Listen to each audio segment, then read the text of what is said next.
এক কাপ চা দিয়ে সকালটা শুরু করে দিলাম। তো সৌভাগ্যটা আসলেই ভালো যে অনেক দিন পর এক কাপ চা কপালে জুটছে। তো কি ভাবতেছেন, এই চাটা কি আপনার ভাইয়া করে দিছে? না না না, এতটাও সৌভাগ্য আমার হয়নি। তো ছেলেকে নিয়ে যেহেতু স্কুলে চলে যাব, ছেলের পরীক্ষা ছিল, তার জন্য এক কাপ চা খেয়ে বেরিয়ে পড়লাম।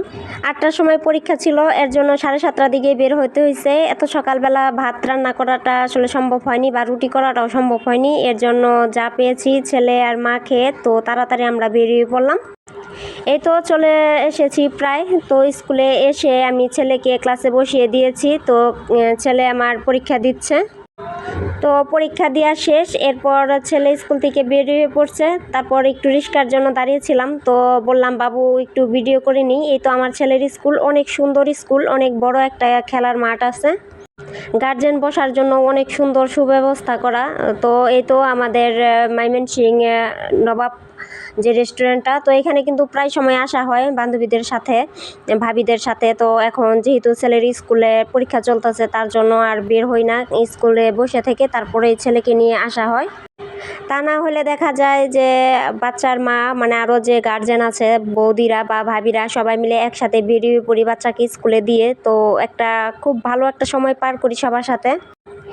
এরপর চলে আসলাম বাসায় এসেই তো আবার সেই রান্নাবান্না, দুপুরে রান্নাবান্না শুরু করে দিয়েছি। তো আমি বাসায় এসে আমার সব কাজকর্ম করে দিলাম, যেমন খুঁটিনাটি সব কিছুই থাকে। আসলে সকালবেলা যেহেতু বের হয়ে পড়ছি, তো পরিষ্কার করার একটা ব্যাপার থাকে, থালা বাসন ধুতে হয়, আবার ঘর টর মুছতে হয়। আমার যেহেতু বাসায় কোনো হেল্পিং হ্যান্ড নাই, তো সব কাজ আমার নিজেকেই করতে হয়।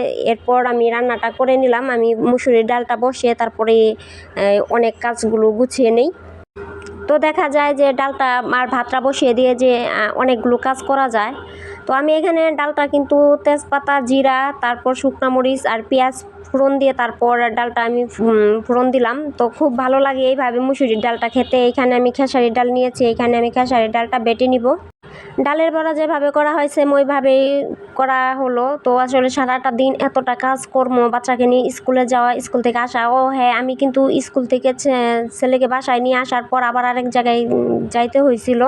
তো আমি গিয়েছিলাম, তো ছেলেকে স্কুলে থেকে এনে তারপর আবার চলে গিয়ে ময়মনসিংহ দুর্গাবাড়ি। তো ওইখান থেকে কিছু দরকারি ওষুধপাতি নিয়ে আসলাম। বাচ্চাটার খুবই ঠান্ডা লেগেছে, তো ডাক্তার দেখানো হয়েছিল, ওষুধটা শেষ হয়ে গেছিল। দুপুরবেলা বড়া করেই বসে পড়েছিলাম পান্তা ভাত খেতে। কালকে রাতের কিছু পান্তা ভাত ছিল, সেগুলো যেহেতু সকালবেলা খাওয়া হয়নি, এর জন্য পান্তাগুলো খেয়ে নিলাম। দেখা যায় পান্তা ভাতগুলো যদি আমি না খাই, তো দুপুরবেলা কেউ পান্তা ভাতগুলো খাবে না। আর যেহেতু সকালবেলা শুধু এক কাপ চা আর বিস্কিট, এটা খেয়ে আসলে আমি কখনোই থাকতে পারি না। এখন আপনারা বলতে পারেন যে আমি পুরোটাই বাঙালি। হ্যাঁ, আমি 3 বেলা বাঙালি, একদম পিওর বাঙালি। আমি 3 বেলায় ভাত আমার লাগে। যদি আমি চা নাস্তা আমি যাই খাই না কেন, মনে হয় যেন আমার পেটে ক্ষুধাটা থাকেই ভাতটা না খেলে। এর জন্য আমি সবসময় চেষ্টা করি আমি ভাতটা অল্প হলেও খাওয়ার চেষ্টা করি। তো এরপর কাঁচা কাঁঠালের তরকারি রান্না করেছিলাম। তো বড়াগুলো আমি ভেজে নিয়েছি। কাঁচা কাঁঠালের তরকারিটা কিন্তু আমার কাছে অসম্ভব ভালো লাগে। আমি কাঁচা কাঁঠালের তরকারিটা প্রায় সময়ই খাই।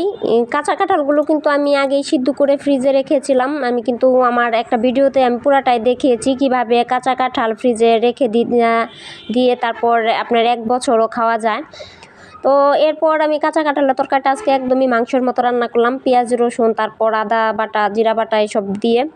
আজকে নিরামিষ আমি রান্না করিনি, এমনি বরাবর কাঁচা কাঁঠাল নিরামিষটাই রান্না করা হয়, কিন্তু আজকে মাংসের মতো তারপর রান্না করলাম। এইভাবে খেতে কিন্তু অসম্ভব ভালো লাগে। কাঁচা কাঁঠালের তরকারিটা আমি বেশ কয়েকদিন ধরে ভাবছি যে রান্না করব, কিন্তু রান্না করার সাহসটা পাচ্ছিলাম না। কারণ যে পরিমাণ গরম, এই পরিমাণ গরমে যদি কাঁচা কাঁঠাল খাই, তো তাহলে হয়তো বা পেটের সমস্যা হতে পারে। তো তার জন্য আজকে রান্না করে নিলাম। ভিডিওটা কেমন লাগলো অবশ্যই কমেন্টে জানাবেন।